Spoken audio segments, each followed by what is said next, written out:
Assalamualaikum warahmatullahi wabarakatuh. Saya Agusti Pramedia Putri dengan nomor induk mahasiswa 17321066 dengan mata kuliah Islam Rahmatan Lil Alamin kelas E.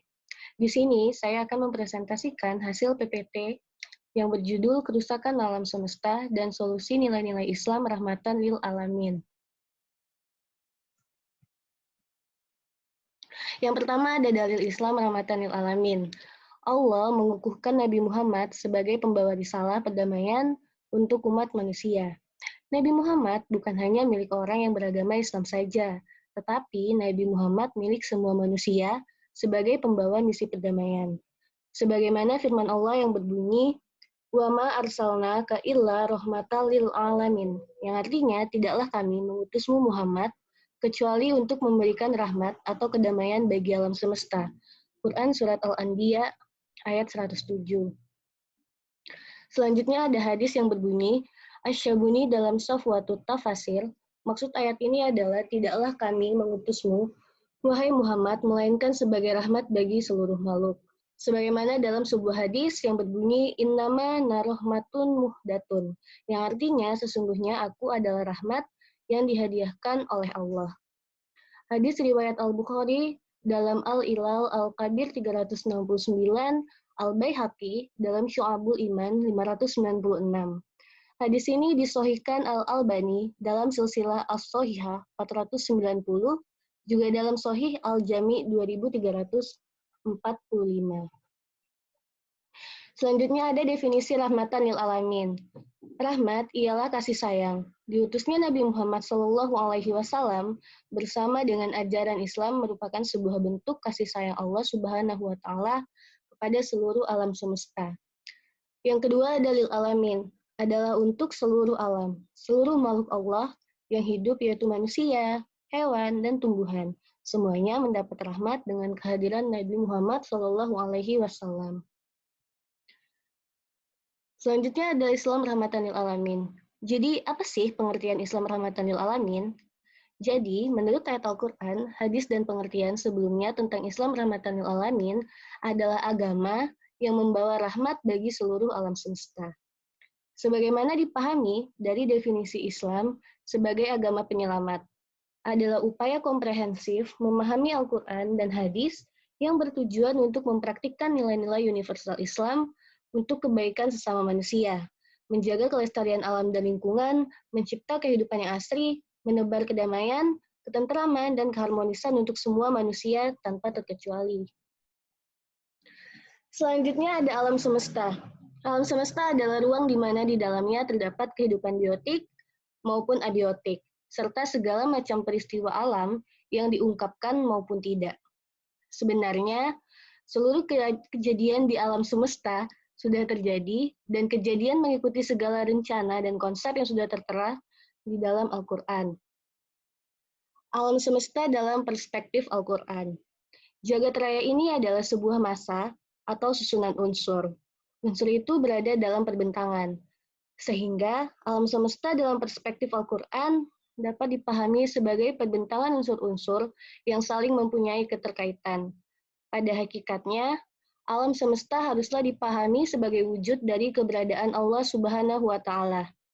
Sebab alam semesta dan seluruh isinya serta hukum-hukumnya tidak ada tanpa keberadaan Allah yang Maha Esa.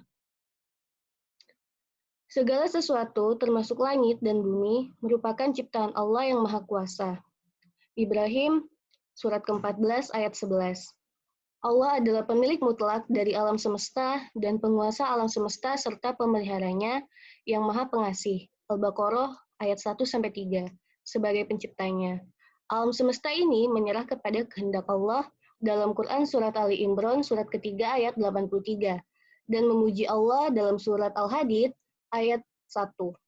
Selanjutnya ada Al-Hasyr surat ke-59 ayat 1, ada As-Saff surat ke-61 ayat 1, dan terdapat pula dalam Quran Surat Al-Isra, surat ke-13 ayat 44, An-Nur, surat ke-24 ayat 41.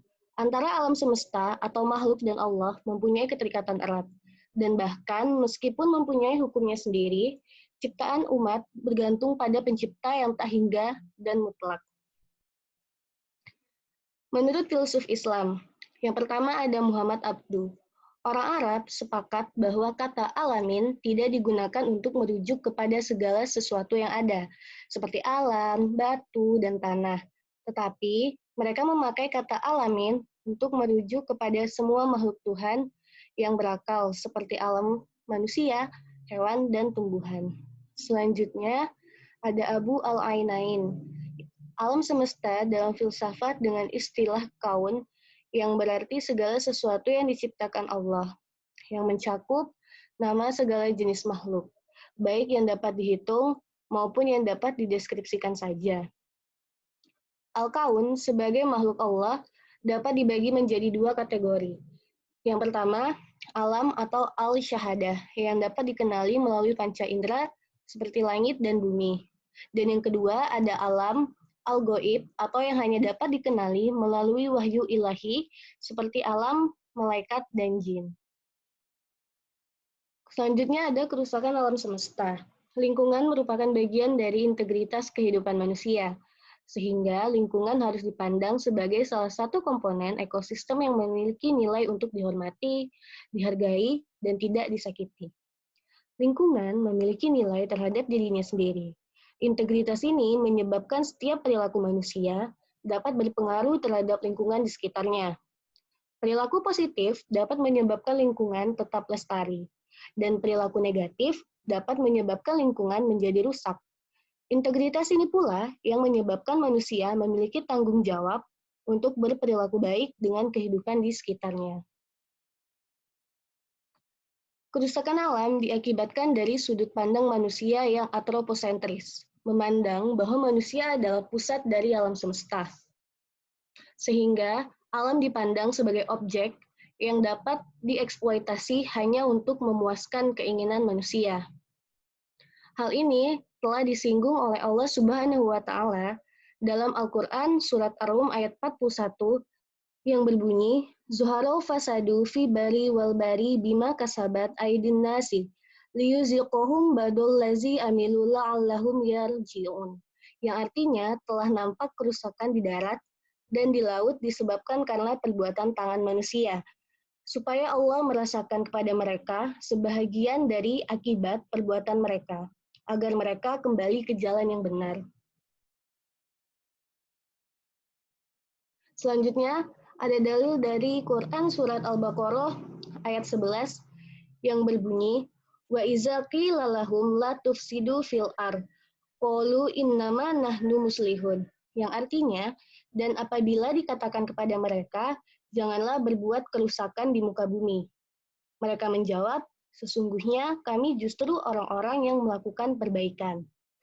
Kemudian ada Quran Surat Al-Baqarah ayat 30 yang berbunyi, Wa izqala rabbuka lil malaikati inni ja'ilu fil ardi khalifah. Qalu taj'alu fiha may yufsidu fiha wa yasfiku dima wa nahnu nusabbihu bihamdika wa nuqaddisu la. Qala inni a'lamu ma la ta'lamun. Yang artinya, ingatlah ketika Tuhanmu berfirman kepada para malaikat, sesungguhnya aku hendak menjadikan seorang khalifah di muka bumi. Mereka berkata, mengapa engkau hendak menjadi khalifah di bumi itu? Orang yang akan membuat kerusakan padanya dan menumpahkan darah. Padahal kami senantiasa bertasbih dengan memuji engkau dan mensucikan engkau. Tuhan berfirman, sesungguhnya aku mengetahui apa yang tidak kamu ketahui. Selanjutnya ada hadis riwayat Bukhari dan Muslim. Berbagai kerusakan di darat dan di laut merupakan salah satu akibat dari kejahatan orang-orang yang berdosa.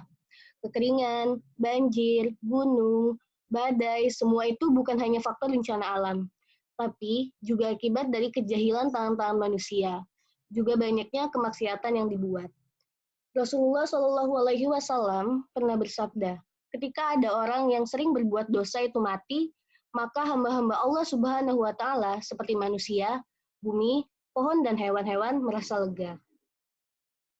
Selanjutnya ada prinsip-prinsip terkait dengan bagaimana kita bersikap untuk melindungi lingkungan atau dari kerusakan alam. Yang pertama ada sikap hormat terhadap alam atau respect for nature. yaitu rahmatan lil alamin, bukanlah sekedar moto Islam, tapi merupakan tujuan dari Islam itu sendiri. Sesuai dengan tujuan tersebut, maka sudah sewajarnya apabila Islam menjadi pelopor bagi pengelolaan alam dan lingkungan sebagai manifestasi dari rasa kasih bagi alam semesta tersebut. Selain melarang membuat kerusakan di muka bumi, Islam juga mempunyai kewajiban untuk menjaga lingkungan dan menghormati alam semesta yang mencakup jagat raya yang di dalamnya termasuk manusia, tumbuhan, hewan, makhluk hidup lainnya, serta makhluk tidak hidup. Hormat terhadap alam merupakan suatu prinsip dasar bagi manusia sebagai bagian dari alam semesta seluruhnya. Yang kedua, prinsip tanggung jawab atau moral responsibility for nature.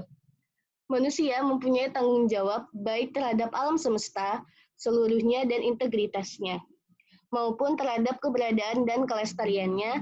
Setiap bagian dan benda di alam semesta ini diciptakan oleh Tuhan dengan tujuan masing-masing, terlepas dari apakah tujuan itu untuk kepentingan manusia atau tidak.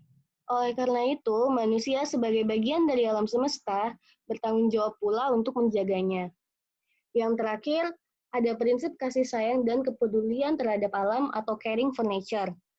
Sebagai sesama anggota komunitas ekologis yang setara, manusia digugah untuk mencintai, menyayangi, dan melestarikan alam semesta dan seluruh isinya, tanpa diskriminasi dan tanpa dominasi.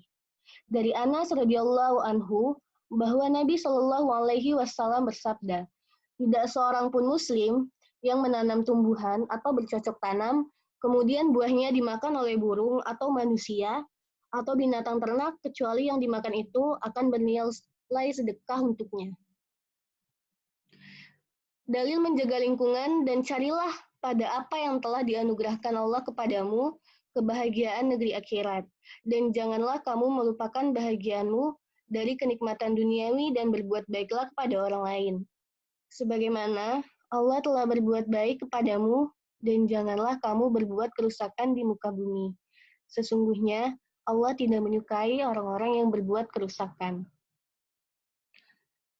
Selanjutnya ada solusi menjaga alam menurut Islam. Yang pertama, membuang sampah di tempatnya. Yang kedua, tidak menggunakan sumber daya alam berlebihan. Yang ketiga, menanam pohon. Yang keempat, menghindari penggunaan plastik. Yang kelima, mendaur ulang benda yang masih dapat digunakan. Yang keenam, berjalan kaki atau bersepeda jika bepergian dalam jarak dekat. Adapun kesimpulan dari penjelasan di atas adalah Allah telah memberikan begitu banyak kenikmatan pada kita, baik itu dari langit maupun dari bumi. Hujan yang turun membuat tanah yang tandus kembali ditumbuhi tanam-tanaman. Semua itu adalah tanda kebesaran Allah. Apakah pantas kita merusak apa yang diberikan Allah kepada kita? Sesungguhnya, perbuatan merusak lingkungan adalah perbuatan tercela dan sangat dilarang dalam Islam. Demikianlah presentasi dari saya. Mohon maaf bila banyak kekurangan dan wassalamualaikum warahmatullahi wabarakatuh.